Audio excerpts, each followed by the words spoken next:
avait envie toutes les deux. Bienvenue sur ce 4e épisode. Si vous n'avez pas vu les 3 premiers épisodes, je vous invite à regarder sur la chaîne YouTube de Réflexion. Sinon, je vous invite aussi à aller voir le site web sur lequel vous pouvez retrouver des articles qui présentent tous les parcours d'individus qu'on a pu interviewer, ou alors l'Instagram et le LinkedIn sur lequel on propose d'autres contenus et on relaie aussi tout le contenu qu'on poste. Alors, c'est encore une fois à la faveur d'une très belle rencontre entre une oncologue, le docteur Hortense Franck et moi-même, que ça a démarré. C'est-à-dire entre deux personnes. On avait envie toutes les deux d'améliorer le parcours de soins, de le personnaliser en croisant nos regards à l'une et à l'autre. Et ce qui est intéressant, c'est que elle ou on a embarqué toute l'équipe derrière nous. Mais au début, on a fait avant de penser les choses. Et c'est ça qui est remarquable, il me semble, parce que maintenant, on ne se prive pas du tout d'y réfléchir. Mais on savait pourquoi on voulait mettre en place un accompagnement par une patiente partenaire. On avait idée qu'on savait pourquoi, mais on ne savait pas du tout comment. Donc c'était vraiment une feuille blanche qu'on allait écrire ensemble, avec la coordinatrice de parcours aussi. Mais on n'avait pas d'a priori, on n'avait pas d'idée préconçue.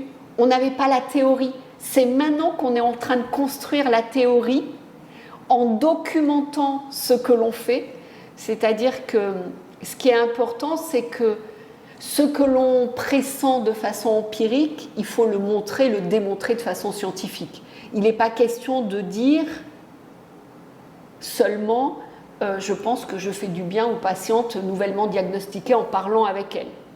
C'est comment et pourquoi.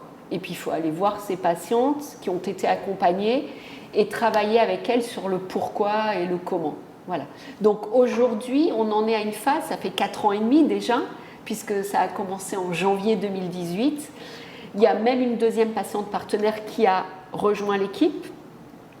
Aujourd'hui, on a 2 sociologues qui sont venus nous observer pendant plusieurs journées pour tenter d'attraper ce qui se passe dans cette relation singulière entre une ex-patiente et une nouvelle patiente, et une psychologue, une étudiante en psychologie de la santé, qui, par le biais d'une étude quantitative et qualitative, avec des entretiens personnalisés, est en train de faire un travail de thèse là-dessus, pour vraiment attraper... On sait ce qui préside à cette rencontre, c'est un point commun, une expérience adverse, en l'occurrence un cancer du sein, mais ensuite, qu'est-ce qui se passe et comment ça se passe et en quoi ça améliore peut-être le parcours de soins, peut-être le vécu du parcours de soins, mais peut-être même le parcours de santé. Et est-ce que ça sera... Du coup, je me dis, on pourrait peut-être appliquer ça, pas uniquement au cancer du sein, et à plein d'autres maladies. Absolument. Moi, j'ai envie d'une part de le déplier dans tous les établissements de France et de Navarre qui reçoivent des patients touchés par un cancer, quelle que soit la localisation de ce cancer. Et puis, on peut même déplier ça pour toutes les maladies chroniques. Par exemple, qui peut mieux qu'une personne qui vit depuis 30 ans avec une sclérose en plaques raconter ce que c'est que de vivre avec une sclérose en plaques à quelqu'un qui est nouvellement diagnostiqué d'une sclérose en plaques. Il y a vraiment quelque chose, et j'ai peut-être pas assez insisté là-dessus, où les savoirs expérientiels, c'est pas tant sur la pathologie que sur la vie avec la pathologie et les traitements. D'accord. Et donc suite à ça, vous avez, il y a eu ce contrat, ce premier contrat, qui aujourd'hui continue toujours. Et pérenne, oui. Est-ce que, vous avez dit qu'il y avait une deuxième patiente partenaire qui avait intégré l'équipe. Bien sûr. Est-ce que ça, vous avez observé des patientes partenaires, mais en dehors de Bordeaux aussi ? Ce qui est intéressant, c'est que l'ARS, l'Agence régionale de santé de Nouvelle-Aquitaine, a proposé une expérimentation pendant 3 ans pour 7 établissements de soins en Nouvelle-Aquitaine qui intègrent dans leur équipe d'oncologie une ou un patient partenaire. Et on a participé à la réflexion qu'a menée l'ARS Nouvelle-Aquitaine à partir de notre expérience des 2 années précédentes pour cet appel à projet dont beaucoup attendent le résultat. Donc ça vient juste de commencer. Ça a commencé en octobre, hein, donc ça fait pas 1 an que ça a commencé. Donc effectivement, c'est quelque chose qui commence à se développer avec beaucoup de débats sur la question. Est-ce que ça doit être un métier, une profession ? C'est un nouveau métier dans le sens où je suis totalement intégrée à l'équipe de soins. Ce qui suppose un contrat de travail, des missions, un secret professionnel, etc. Et donc une rémunération. Il y a des associations de patients qui pensent faire ce type d'accompagnement depuis des années, de façon très ponctuelle, et qui favorisent le bénévolat. À chaque fois qu'il y a un nouveau métier qui émerge dans un secteur, on va dire, entre autres la santé, il y a la question de la rémunération. Qui va payer ces nouveaux acteurs ? Et qui paye ces nouveaux acteurs ? Voilà. Aujourd'hui, moi aujourd'hui, je suis payée par la clinique Tivoli-Ducos avec un financement pour moitié de l'Agence régionale de santé de Nouvelle-Aquitaine. Mais ça va s'arrêter au bout de 3 ans et il faudra savoir qui va payer ces acteurs. À un moment où les professionnels de santé depuis la pandémie ont été mis très à mal et où il est très difficile pour les établissements de soins aujourd'hui de recruter des professionnels de santé. Donc voilà, tout ça entre en ligne de compte. On est vraiment au tout début d'un changement de paradigme dans le système de la santé où on fait avec les patients autant que pour les patients. Et ça, c'est quand même sacrément nouveau. C'est-à-dire que quand j'accompagne quelqu'un, prendre soin d'une personne, pour moi, c'est prendre soin de sa capacité de réaction. Et au final, je ne sais jamais pour l'autre, quand bien même j'ai eu une expérience, mais qui n'était pas identique, on n'était pas la même personne, c'était pas au même endroit, c'était pas au même moment, on est forcément différents. C'est souvent des femmes. Je ne sais pas pour l'autre. En revanche, je peux tenter de développer son pouvoir d'agir sur elle-même, sur sa vie, sur son parcours de soins et pourquoi pas sur le monde. Toujours dans l'idée qu'une situation adverse comme la maladie ou le handicap ne fait pas des personnes déficitaires, mais plutôt incapacitantes qui peuvent apporter à la société. C'est énorme le nombre de personnes qui vivent avec une maladie chronique. C'est autour de 30%.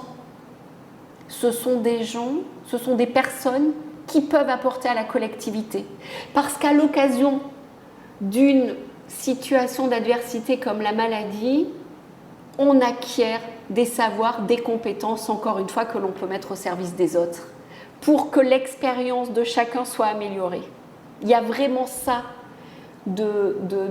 C'est ça le changement de paradigme. C'est vraiment... Puis j'ai une mauvaise nouvelle. Chaque citoyen peut d'une minute à l'autre basculer dans la case patient. Je veux dire, on est tous... Donc c'est aussi une préoccupation citoyenne. C'est une démarche politique.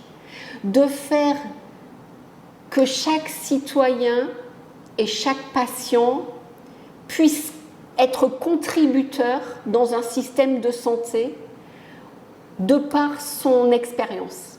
Le fait que ça soit une expérience singulière, parce que c'est absolument, mais grandement universelle. Mais voilà, qu'est-ce qui est le plus dur dans l'échange avec une patiente pour essayer de... Pour moi ? Oui, pour vous, pour essayer de transmettre ou du moins d'amener vos idées ou du moins d'amener des choses intéressantes pour la patiente, alors que votre expérience était purement personnelle et que la sienne était aussi purement personnelle. Alors, c'est pas tant une transmission qu'un partage. C'est un partage de ce que j'appelle une certaine débrouillardise avec la vie, avec la maladie et les traitements. C'est le partage d'une certaine impuissance. C'est le partage d'une inquiétude sur l'incertitude de l'avenir, qui est dans le cadre du cancer toujours couplé à la certitude de la finitude de la vie. Il y a quelque chose qui appartient au réel de ce côté-là. C'est vraiment partager un questionnement aussi. Pourquoi moi? Pourquoi maintenant? Est-ce qu'il y a quelque chose que je n'ai pas fait et que j'aurais dû faire? Est-ce qu'il y a quelque chose que je n'aurais pas dû faire et que j'ai fait? Le mot, j'aime bien le mot sens, parce qu'il a 3 significations. D'abord la signification, pourquoi moi, mais aussi la direction. Quelle vie, donc quel sens je vais donner à ma vie après cette épreuve, parce que c'est une épreuve. La traversée de la maladie, c'est une réelle épreuve. Et quelle direction je vais donner à ma vie après ça? Et puis le sens, la perception aussi. Donc la signification, la direction et la perception.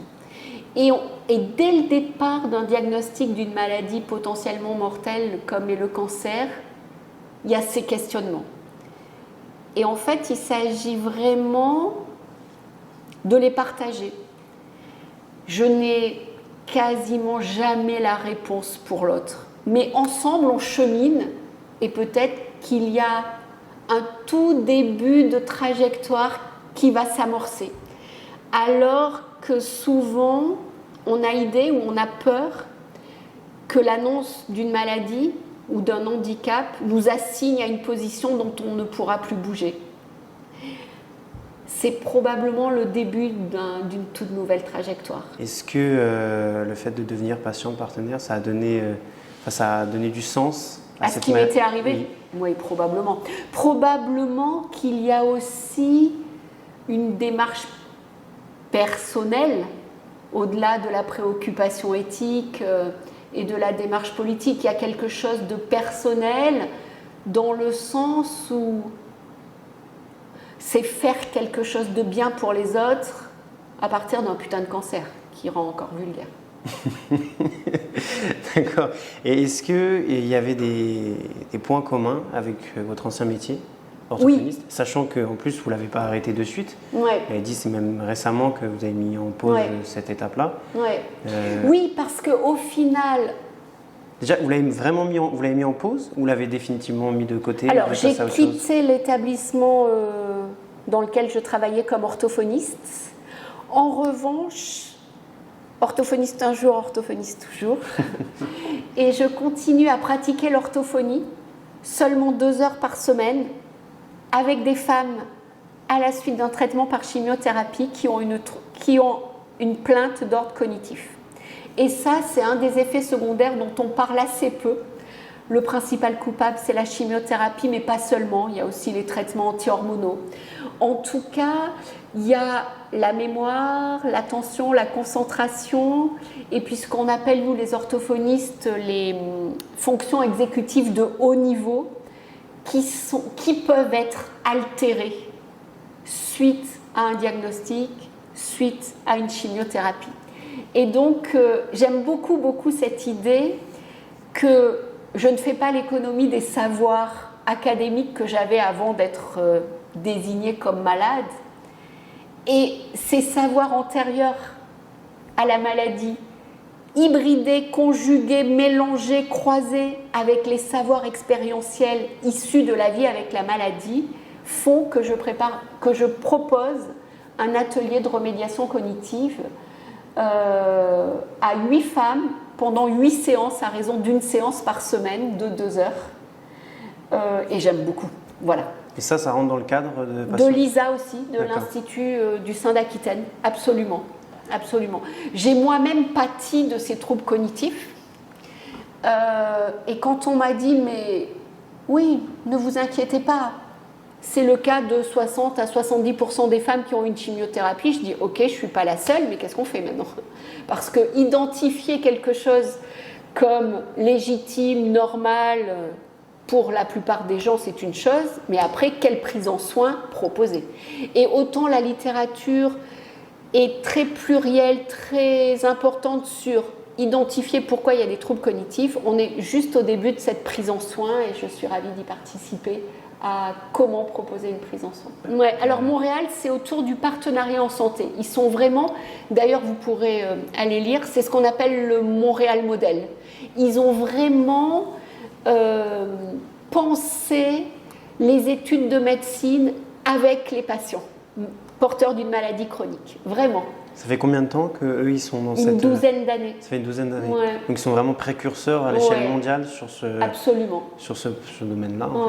Ouais, allez voir, il y a un patient qui est emblématique, qui avait 3 pathologies différentes, qui s'appelle Vincent Dumez, et qui a mis en place vraiment ce qu'on appelle le partenariat en santé à Montréal.